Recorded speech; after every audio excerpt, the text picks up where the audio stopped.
And good morning, everyone, and welcome to Small Biz Matters, the half-hour program where you work on your business rather than in it. I'm your host, Alexi Boyd, here from Boyd Office Management Services, proud supporters of Triple H. And also this program is brought to you by Snap Waitara. Thanks for joining me for another week.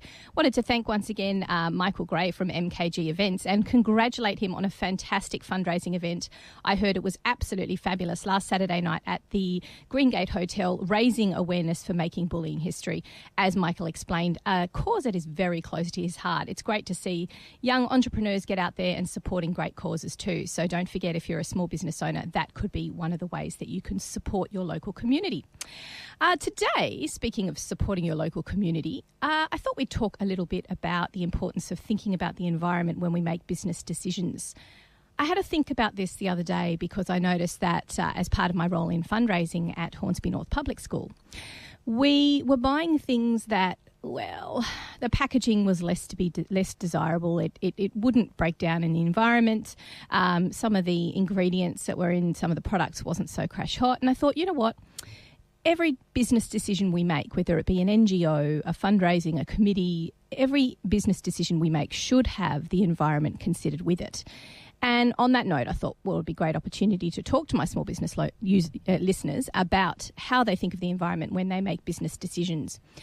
And I'm talking about a lot of things, actually. When I researched today's program, I realised the environment can be an important part of business decisions when it comes to advertising, when it comes to purchasing and buying products to produce your goods, and of course, the way that we use our energy in our home or in our office environment. So today I'm going to talk about the topic of using energy in your home environment because it is something I think about a lot, probably a little bit too much in a strange way. I do get a little bit down when I think about the environment. And I also get quite down when I think about people saying, oh, it's such a massive problem. I don't know what I can do. I'm just one person out of, what are we up to, 8 billion? That's not really going to make any difference. But that's not true at all. Every single thing that we do as individuals, as small businesses, as members of the community has an impact and can improve things. So today I thought I'd focus a little bit on the devices we have around our home office and around our home, particularly our computers, our phones, the use of electricity and the use of energy. So there's some really obvious points here. Firstly, if you're in a home environment for a small office, you can, of course, be completely energy neutral. One of the options, and this is, I'm just starting up with the really expensive option now. But one of the options is, of course, to think about putting solar panels on your roof of your home. Now, it's a really expensive outlay. I won't deny that. And I don't believe that there's any particular business advantage. But, of course, down the years, you're going to pay less and less and eventually pay nothing for your energy use, not to mention the appreciation and the value that it adds to your home. And, of course, there's other elements to it as well. There's Tesla batteries that are coming more and more popular and becoming more and more energy efficient and becoming smaller. I think the first time they came out, they were the size of a small study. But now, of course, they can be tacked onto the outside of homes and they are getting more and more efficient. So that's something to consider. Obviously a very large outlay, but it could be something that if you're going to be in a home office long term, or indeed, you'd like to look at reducing your energy bills in general, that's something that you can do.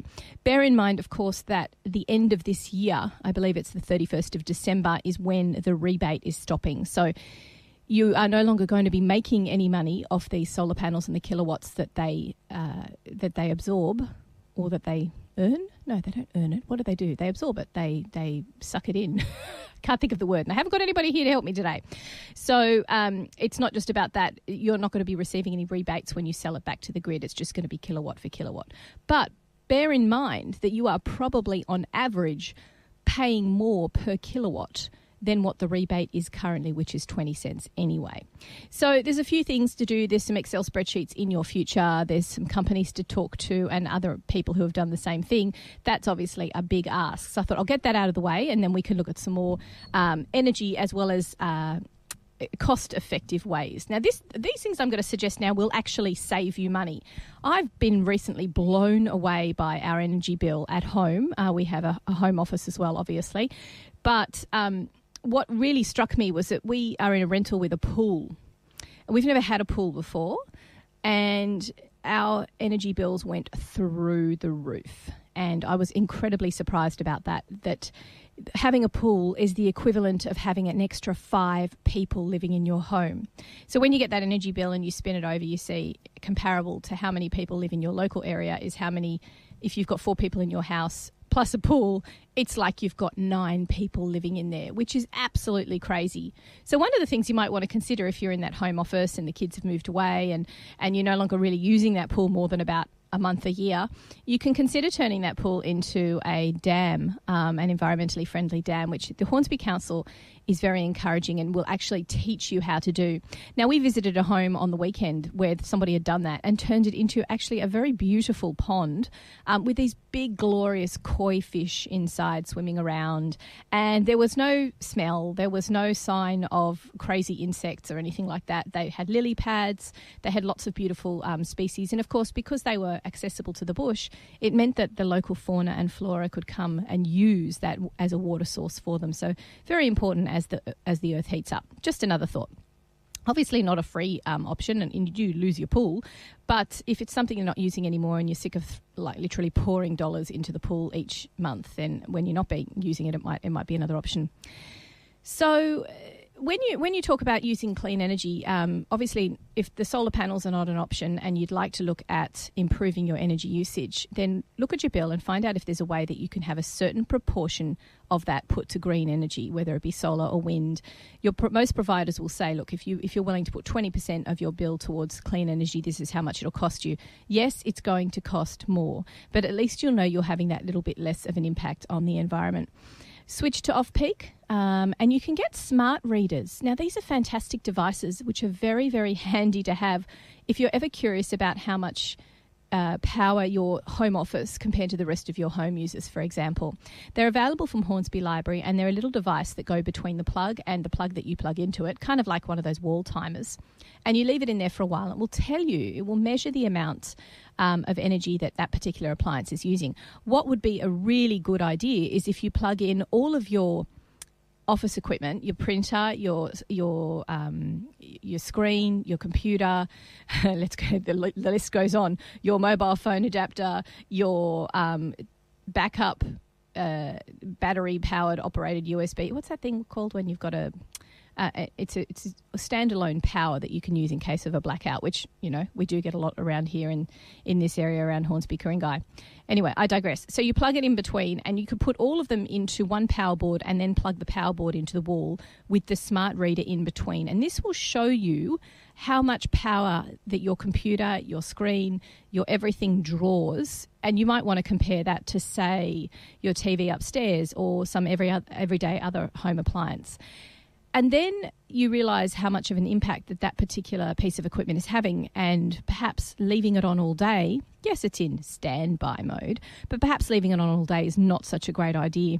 So if you switch off your screens, now reading this article, and by the way, this article is available through the yourenergysavings.gov.au. If you look at the small business home office section, you'll find all this information there. And I'll pop this link up on the Small Biz Matters Facebook page. But a couple of other ideas they give you: switch off your screens, your speakers, and your printers when they're not in use. I mean, I literally use my printer maybe once every 4 or 5 days, and yet I've still got it sitting there with it on. Completely unnecessary. Turn it off. Also, switching off your screens in the evening or when you're finished using it, it just becomes part of it. Shut down or sleep, and then actually switching off the screen. Make it part of your everyday habits. Now, if you really want to go a little bit that step further, they actually suggest that you unplug the mouse from your computer as well as the keyboard, which I found kind of interesting. Apparently, they draw power even when they're not in use. So that's another way you can go. And the other thing is you can opt for the hibernate option instead of sleep. So some computers now have hibernate, which means that it will go into a shutdown mode whilst also saving the documents, etc., that you have open at the moment. So sleep will just basically kind of go down into a low voltage mode, whereas a hibernate will actually shut down whilst also saving all those things, I think. Check it out. Anyway, choose hibernate instead of sleep. Other little things you can do is turn down the brightness of your screen till you can till it's very, like, it's almost uncomfortable, because you're also doing your eyes a favour, by the way, because you're turning down the screen brightness. But you can also save energy that way on an everyday basis, even if you've got the screen on, say, for 8 or 9 hours a day. As we get into the cooler months, any day now, winter, when you're ready, try and cool only one room. So actually close off that room and just have a small heater in the room where you're working, rather than trying to cool or heat the entire house on those extreme hot days. And wear slippers. My God, it's one of the advantages of working from home. Wear a jumper and wear some slippers and just put a heater on in that room. Yes, you're going to freeze when you go and get a cup of tea, but at least you're saving a lot of energy, which is good. I think we all forget when we're working from home that the energy bills will creep up because you're using your home more than, say, the average person, which is 12 to 15 hours a day. You're actually using it for 24 hours a day, and you're using it with very high energy equipment, which is your computers, your screens, your printers, etc., etc. Some things that you can do when you're considering your consumables. Honestly, do you really need to buy a box of 10 pens? If you were to spend 5 or 10 minutes scrounging around your desk, you'd probably find those 10 pens in the back of drawers, or, under your chair, or at the back of the desk, whatever. Find those pens, because going to Officeworks going, I need pens, and buying 10 is quite ridiculous. So think about not purchasing the maximum number that you actually need. Having said that, though, there are certain items that should be bought in bulk because it'll save you money, like printer cartridges, for instance. And buy the environmentally friendly printer cartridges. They make no difference anymore. They really are. The quality is absolutely fine. So if you use those reusable ones with your printer, I mean, realistically, we don't all use amazing quality prints at home anymore. It's not like we're all printing out photos anymore like we would have been 10 years ago. We are really just using it for something that we need to print out and highlight, or whatever it is, or maybe for a quick presentation. But realistically, you don't need to buy the highest cost brand new product that is, your Canon cartridge, that you can just buy one of the more generic brands, which is an option. Of course, this is an obvious one, but have a little box under your desk for recycling. Not a lot of people do that. I see quite a few home businesses just chuck paper in the same bin as everything else and go and chuck it out. You have a responsibility to the environment to try and recycle as much as possible. For home-based businesses, don't use battery-operated keyboards and mouses, because they chew through batteries something fierce. And all that battery, all that's going to do is that just goes straight into landfill, unless you're sensible enough to actually take it to a battery recycling station. Battery World is a great place to do that in Hornsby, for instance. And, if you're in mobile, you don't really need to have that mouse, not affixed to the computer. So make sure that you do that. And then if you're trying to be energy efficient as well, maybe think about unplugging it at the end of the day when you've finished working. When you buy new equipment, consider what impact that's going to have on the environment. And do you really need a multifunction? I mean, who sends faxes anymore? Maybe you could just do with a printer, that's all. In fact, at the risk of advertising another product, Aldi has these little portable scanners, which are absolutely fantastic. They're about the size of a large pencil case, and they will scan A4 documents, no problem. And then they just plug into your computer using USB. So if you're going to consider buying a printer and I need a scanner as well, actually maybe you don't. Maybe you just need a printer and you need one of these little scanners which will chew up less in the environment. Each time you're buying a piece of equipment, I want you to visualize it on the tip. So that piece of equipment, that amount of plastic, hard metals, consumables, whatever is in the printer at the time when you eventually chuck it away, is that amount of space that is taken up in the environment. So please imagine that, and imagine what sort of space it's going to take up, and understand that that's the impact that you are having when you are finished with this product. And let's face it, none of these products really last for more than 5 years, absolute max. So if your working life is, say, 40 years, then you're potentially going through 8 of these things. So imagine 8 of those things, all 8 of them sitting on a tip, because that's the impact that you yourself individually are having on the environment. So that's a bit of a negative note. I'm just going to go to a quick break here on Small Biz Matters, but we are trying to indoctrinate our users into thinking more about the environment in their everyday actions for Small Biz Matters. And as small business owners, we do have a relationship and therefore a responsibility to the local environment too. So you're listening to Alexi Boyd on Small Biz Matters, the half-hour program where you work on your business rather than in it. We will be back after these announcements. So today on Small Biz Matters, we're talking about being more energy efficient, tips and tricks that you can do, practical strategies. That's what we're all about here on Small Biz Matters, as to what you can do to try and help reduce your carbon footprint as a business. I think we all forget because we say to ourselves, oh, I'm just a sole trader. I don't really have much of an impact. But there are things that we buy as businesses that we can consider being more environmentally friendly with. I'll give you a classic example. Business cards. Did you know that 99 or most business cards are actually not recyclable because they have this plastic film on them called matte cello glaze? It makes them shiny, it makes them sheeny, it makes them feel good, it makes them slippery. Excellent, that's great, but it means that none of your business cards will ever break down because of that plastic film that's around the outside of them. Also remember, if you're actually recycling and you're putting things into your paper bin, don't put business cards in there if they have that plastic film on there. The way you can check is by actually putting a quick little rip into the business card, and if you hear a tick noise, it means that you've ripped the plastic and it's broken, so it's making that noise. So you can't put it in the paper recycling. It's actually a massive problem in the recycling centres when they have these huge vats of paper, and it only takes the smallest piece of plastic to mean that that whole vat of paper can no longer be recycled and needs to be destroyed. So don't be that person who kills the opportunity to recycle that huge vat of paper. And if you're buying business cards, consider whether or not you really need them to be shiny and slippery.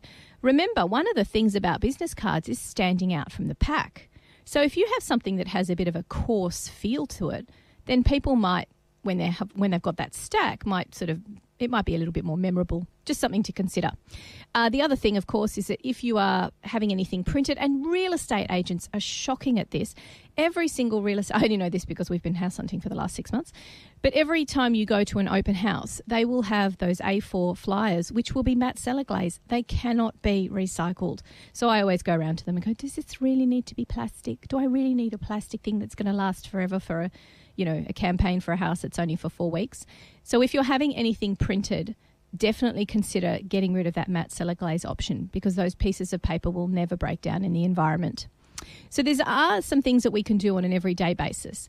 Reuse stuff. If you're putting on a workshop, for example, and you're giving people little plastic folders to take stuff in, encourage them to take away the papers from within the folder and you take back the folders and use them again. It's small things like that can make all the difference because realistically, people are just going to take those folders home, take out the paper anyway, and then chuck it out. Oh, and while I'm on my high horse / soapbox, do we really need to have our ham gift wrapped at the deli?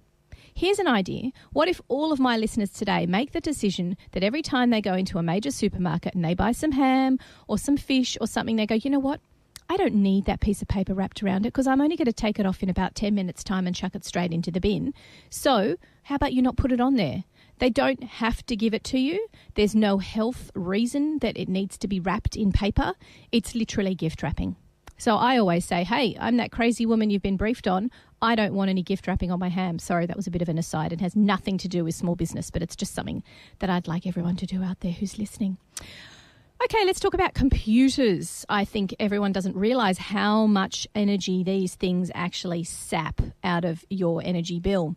One of the ways you can find out, as I mentioned before the break, is by getting an energy reader. Like I think it's called a meter reader, and you can get those from Hornsby Library. They often have them available to loan, and you go around your house and you measure how much energy each of your appliances is sucking, and you would be amazed at how much your computer does. So here's some energy saving tips on to reduce your energy bill with relation to your computer.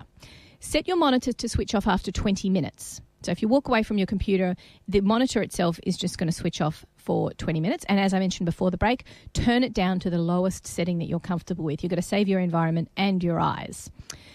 Use black screens instead of active screensavers. So an active screensaver is something where you get like a photo that wafts around your screen. It does save your screen because it's not burning a hole into a pattern into your screen in one particular spot. But it's actually a myth that they're energy savers because they're not.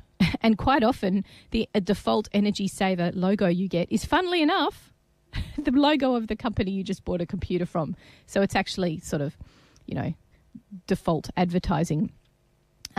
Adjust your power management options. It should be one of the first things you do when you set up your computer. So as I mentioned before, set it to hibernate instead of sleep. And modern computers are designed to to cope with frequent on-off cycles, so you don't need to worry about that whole on-off thing. Is it going to affect my files or anything like that? Switch the Bluetooth and the Wi-Fi off when you're not using them. They draw a huge amount of power. Even consider, I'm not sure how it works with Wi-Fi. I'm pretty sure you can just go to the wall and just switch it off and then switch it on again. But they do draw a lot of power as they're just sitting there doing absolutely nothing when you're not using them. Unplug any external USB devices. We mentioned that before the break. And defrag your hard drive. I didn't realise this. It actually increases the speed of your hard drive, and it doesn't have to hunt all over the place when it's trying to find files. Therefore, it works more efficiently. So if you can get your computer working efficiently, it's actually going to work more energy efficiently also. Don't let anything get in the way of cooling vents, because your PC and your screens, for example, need to be have enough space around them so that those cooling vents work. If you've ever had a laptop and you're in a warm environment and suddenly you hear the fan kick in, it's really loud because the computer is struggling to maintain its temperature down so it doesn't overheat. So if you're reducing its ability to get the airflow to it, it's probably not great. So don't ram your computers into one of those little nooks that they barely fit in, because it's constantly going to be working those fans to try and bring the heat down. Put a laptop AC adapter or a charger on a power board that can be switched off. So, and this is actually a really good idea for people who suffer from blackouts quite frequently. We had a freaky brownout happen in Ku-ring-gai, where I live, Mount Ku-ring-gai, Mount Kola, on Friday night. It happened at about 8:30 on Friday night. And it wasn't a blackout, it was a brownout. What was really strange was that all of the lights in the house, they just dimmed. And some things like the radio remained on for a while and then eventually came off. It was quite eerie. And that's known as a brownout. And brownouts can be very detrimental to your computer. It was very handy, I must say, being able to dive downstairs and just quickly flick off the computer at the wall and unplug it. So if you have everything sitting in a very good quality power board, you obviously don't buy one of those crappy ones and plug 15 power boards into one power board. That's insane. But imagine that you've got, one power board, really good quality one, and you just unplug it at the wall. You're reducing the effect that brownouts can have. And as energy comes back on into your home, that's the time that you're most likely going to get any effect from the energy coming back into your home in a sudden way. And that's when you lose appliances. And the last thing you want to do is lose your computer without any warning as a result of a brownout, which is completely out of your control. And look online on instructions on how to shut off any unwanted programs running in the background. So don't forget that those are forcing your computer to run, without, and all these computer programs that pop up. I can't seem to get TeamViewer to stop working on my computer automatically when I switch it on. So there's got to be a way of getting rid of those automatic switch-on programs that are just working without your knowledge or request, because they, of course, are being energy. And these are really small things, I know. But I suppose if you just make it a habit of doing one or two of these items, it would really help. Just in relation, I'll just touch on mobile phones for a little bit as well. I think what people don't realise, but your mobile phone charger is quietly chewing through power even when it's not being used, regardless of whether or not it has a light on it or anything like that. So again, switch phone chargers off at the wall when you're not using them, and avoid charging phones overnight, because of course, once your phone is fully charged, you're then drawing power off the wall, and your phone's not doing anything at 3 o'clock in the morning, but it is still drawing power off the wall. You're actually better off, and phone manufacturers do suggest this, reducing your power for your phone all the way down to next to nothing before you recharge. Recharging at 70 or 80% is not great for your phone battery. And speaking of phones, I nearly went and forked out $1,000 to get the new phone when it came out because my battery had died. And I thought it was my phone that was coming to the end of its life. In fact, it was just the battery. I went to one of those little phone repair shops in Westfield, Hornsby. I paid $55. It took 10 minutes. And I practically had a brand new iPhone 5. So when you're looking at your phone going, okay, is the phone dead or is it just the battery? Or have I just dropped it one too many times so that I can't fix it anymore? But consider getting a new battery, because you literally could save you $900, which is exactly what happened to me. And make sure you take it to a reputable phone dealership, of course. It's no longer the case where Apple and the large manufacturers have to do it themselves, and they won't do it. They won't give you a new battery, obviously, because they want you to buy a new $900 phone. And they used to have these funky little screws that only their screwdrivers could open. But funnily enough, those phone repair shops have got the screwdriver that you need, and they will cost very little compared to buying a new phone and buying a new device. And that, of course, is better for the environment all round, because we know how much ridiculous matte cellar glaze packaging comes around those mobile phones. So something to consider. Reduce your screen brightness. What you've done for your computer, you can do for your phone as well. And turn off the live wallpaper animations. They are a major cause of power drain. Bluetooth and GPS, of course, if you're not using that, you can turn that off because that also drains the power. And don't forget, when I say it's draining power and having to recharge more frequently, it's also draining the life of your phone and the life of your battery. So being smart in the way that you use your phone means that you will increase its life, and you don't have to buy a new phone every 2 years, which is absolutely frightening. Obviously, hide phones away for security reasons. Keep a phone in an open area if you're not in a secure risk environment, because it means that if it's working in a handbag or if it's working in an enclosed environment, it's working harder. So keep it out on your desk. It actually means that it works more efficiently because it's not working as hard to get the signal that it needs to do what it wants to do. Set your social media alerts to check at 30-minute intervals instead of just popping up on your screen. Now that's a very good productivity tip. We all know how detrimental those pop-ups can be, and how distracting they can be and stop us from our train of thought and our train of work. So rather than that, actually set it to a specific time. So you say every 30 minutes I'm comfortable with being bleeped at about somebody posting something on some random group that I don't really care about anymore. That's literally what is distracting you guys. And this is a funny one. Talking about phones, consider going back to a plug-in-the-wall phone. Nifty, kind of retro, but apparently very, very good energy saving. It has the added advantage, of course, that if you're in a power outage, you can still use your phone. Now, that's not going to work for everyone because some people don't actually have phone lines anymore. They only have VoIP. But if you do, go down to the op shop and grab one of those old-fashioned phones.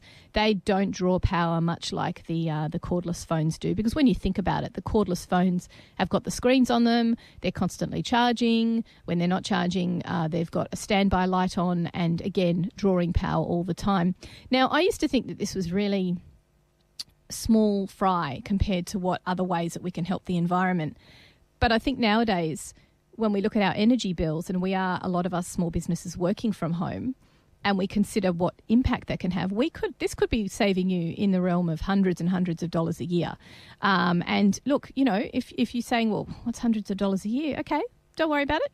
Take yourself out for a nice dinner.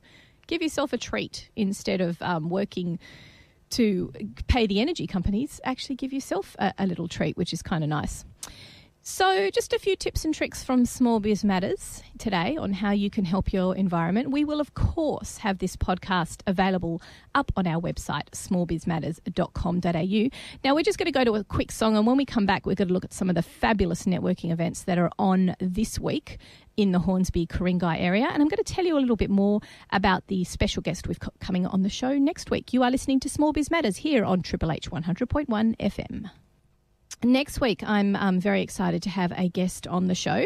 It's a local small business entrepreneur, and she's going to talk to us a little bit about what it's like to run your own business from home, what it's like to be a small business owner in that sort of environment, and how to strategize and find out ways just to improve your prospects, dealing with working in the home environment rather than working in an office environment where you're surrounded by other people.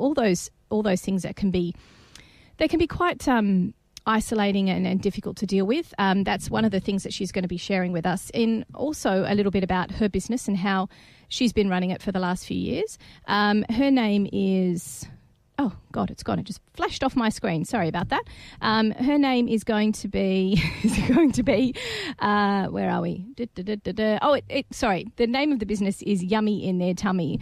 So it's a great opportunity to find out about this business, a small business, a local small business, and find out from their their owner, Kelly. So what it's like to run a small business from home.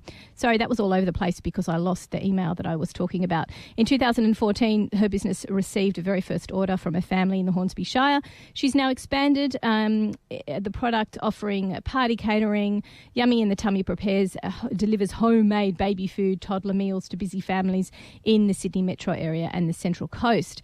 They're sharing the news of the commencement of partnership with the Big Yellow Bus, and any mothers out there will know about the Big Yellow Bus. It kind of arrives in these local parks and explodes into a fun fair for toddlers and young kids, and a party catering package as well. They basically provide fun, healthy, affordable food party packages. So rather than going down and buying all your snakes and your crappy sausage rolls and everything else, they've obviously got a really healthy alternative to that. So we're really excited to have Kelly on the show next week. Join us next week at 9 a.m.